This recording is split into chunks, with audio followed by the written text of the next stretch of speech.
सत्यप्रकाश, मेरा YouTube channel KDN0 पे आप लोगों का स्वागत है। हम हैं अयोध्या मिल्कीपुर विधानसभा में।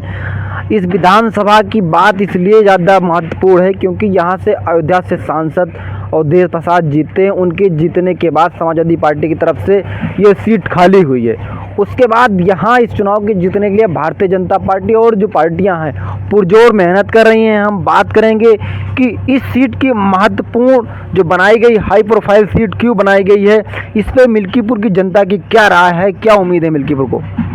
जी, ये हाई प्रोफाइल सीट इसलिए बनाई गई है कि ये 2027 का सेमीफाइनल माना जा रहा है, क्योंकि भारतीय जनता पार्टी ने लोगों को खूब दिखावा किया, मंदिर बनवा दिया, ये किया वो किया, खूब करके इसके बाद ढिंढोरा पिटाया, लेकिन जनता के ऊपर उसका कोई प्रभाव नहीं पड़ा। यहाँ अयोध्या से फैजाबाद से अवधेश प्रसाद जी सांसद जीत कर गए और यहाँ पर जो विपक्ष की पार्टियाँ थीं वो हावी रहीं।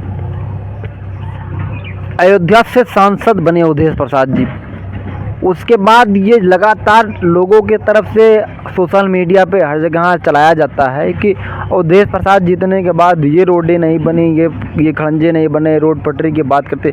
क्या इस पे अपने लोगों की क्या राय है। जी, समस्याएं बहुत हैं इस सरकार में। रोड तो बिल्कुल सब जगह खराब पड़ी है। इसके बाद भारतीय जनता पार्टी के सांसद यहाँ पर करीब 10 साल तक थे, लेकिन यहाँ पर कभी कोई कहीं उनका दर्शन ही नहीं हुआ। वो ज़िले पर ही जिसको काम रहता था वहीं बुलवाते थे। वैसे भी हमारे हिंदुस्तान में इतना भ्रष्टाचार फैल चुका है कि कहीं भी रोड दुरुस्त नहीं। भारतीय केवल खोखला दावा करती है, भारतीय जनता पार्टी केवल खोखला दावा कर रही है। रोड की आप बात नहीं किए, प्रदेश और देश की सरकार एक मुहिम चलाती है गड्ढा मुक्त। गड्ढा कितना आप लोगों को रोड पे दिखता है। हर तरफ देखिए गड्ढा ही गड्ढा नज़र आएगा, कहीं भी राह चलना मुश्किल है। थोड़ी सी बरसात हो जाती है तो आप रास्ता नहीं चल पाते हैं। आप यहाँ पे देखिए कदनपुर का मार्ग हुआ, यहाँ गुजरामऊ के मार्ग पर जाइए, चाहे जिस तरफ जाइए हर जगह आपको गड्ढा ही गड्ढा नज़र आएगा। ये सरकार केवल ऊपरी दिखावा कर रही है, नीचे स्तर पर कोई भी काम नहीं कर रही। क्या जिस तरीके से योगी जी का लगातार दौरा हुआ, आपने देखा होगा, एक ये पाप के फैजाबाद से सटा हुआ ब्लॉक है पारा, वहाँ पर जिस तरीके से एक नलकूप विभाग में 1,55,000 रुपये निकाले गए। इस तरीके से जो अधिकारी अपने तरीके से या ग्राम प्रधान और ग्राम सचिव की बात आती है, क्या ऐसे भ्रष्टाचार और हैं। जी, पूरे प्रदेश में भ्रष्टाचार की कोई सीमा नहीं है। लगभग प्रशासनिक और राजस्व कर्मचारियों द्वारा गरीब जनता का, किसानों का शोषण किया जा रहा है, उनको लूटा जा रहा है, लेकिन सरकार इस तरफ कुछ भी ध्यान नहीं दे रही। केवल धर्म जात के नाम पर लोगों को गुमराह कर रही है। जात धर्म की बात आती है तो लगातार सरकार की तरफ से कहा जाता है सबका साथ सबका विकास। क्या सबका साथ सबका विकास मिल्कीपुर में नहीं हो रहा। बिल्कुल नहीं हो रहा है, बिल्कुल नहीं हो रहा है। जात प्रमाण पत्र जो है पिछड़ों को, SC को दिया जाता है, तहसीलदार देता है। जब उनके हक अधिकारों की बात होती है तो सभी आगे आ जाते हैं कि आरक्षण खत्म किया जाए। ये बिल्कुल गलत है, बिल्कुल अन्याय है। जो कि जैसे जात प्रमाण पत्र बना के देते हैं वैसे सब सीटों में आरक्षण किया जाए, नौकरी में भी आरक्षित किया जाए, और भी जगह पे है सब तमाम पद खाली पड़े हैं उसमें भी आरक्षित सीट की जाए।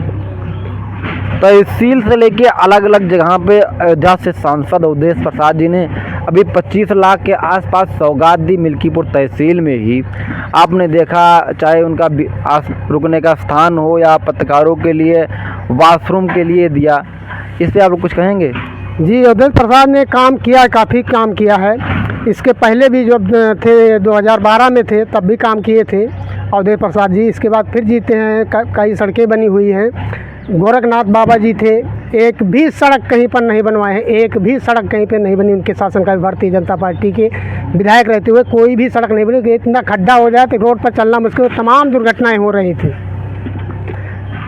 दुर्घटना की बात है, लेकिन अभी पॉलिटेक्निक जो बना था 2017 में, उसके पहले सरकार में उसको अवधेश प्रसाद द्वारा भूमि पूजन किया गया, क्योंकि जब वो कैबिनेट में मंत्री थे तो मिल्कीपुर को कई सौगातें दी थी।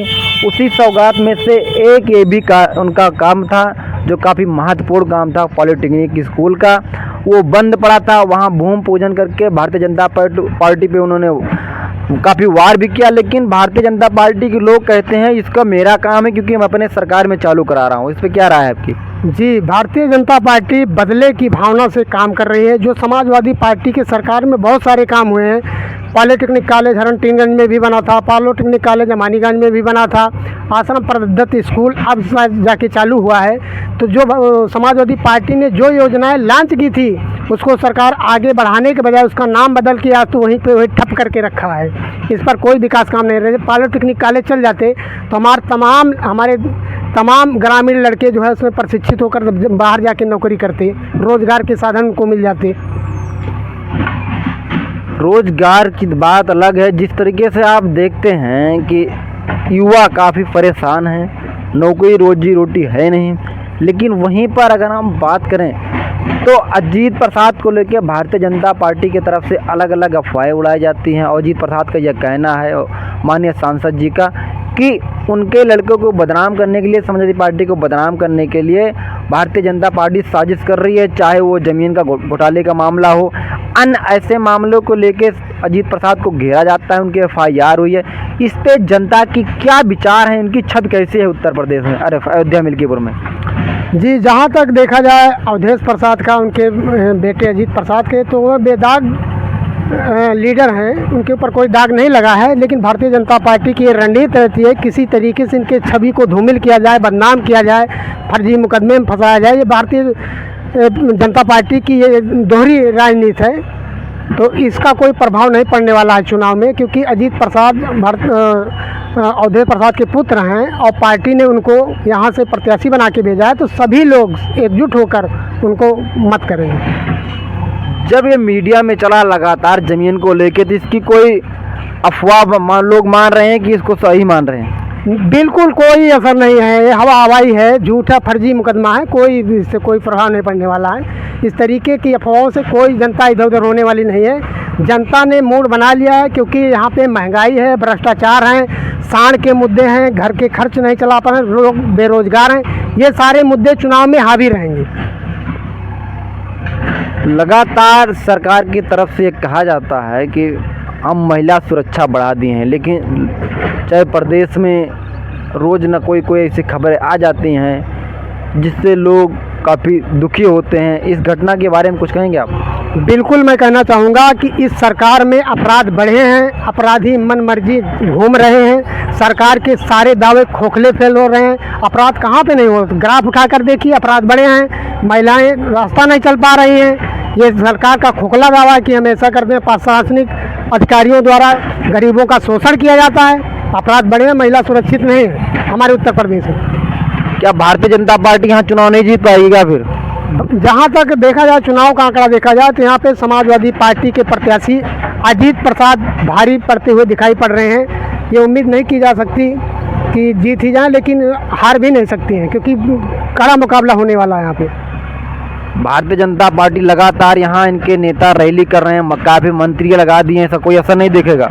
इसका कोई असर दिखने वाला नहीं है, क्योंकि जनता भारतीय जनता पार्टी की सरकार से त्राह मची हुई है। बेरोजगारी है, भ्रष्टाचार है, अन्याय है, तानाशाही है, गुंडागर्दी है।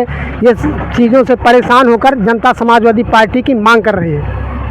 कल जिस तरीके से राकेश सिंह विधायक हैं गौरीगंज से, कुमारगंज आए थे, उन्होंने कहा, बागी विधायक हैं समाजवादी पार्टी से निष्कासित किए गए हैं, उन्होंने कहा कि हम अयोध्या से लेकर अयोध्या तक, गौरीगंज तक एक सभा निकालेंगे, पैदल यात्रा निकालेंगे। उसका कोई असर दिखेगा?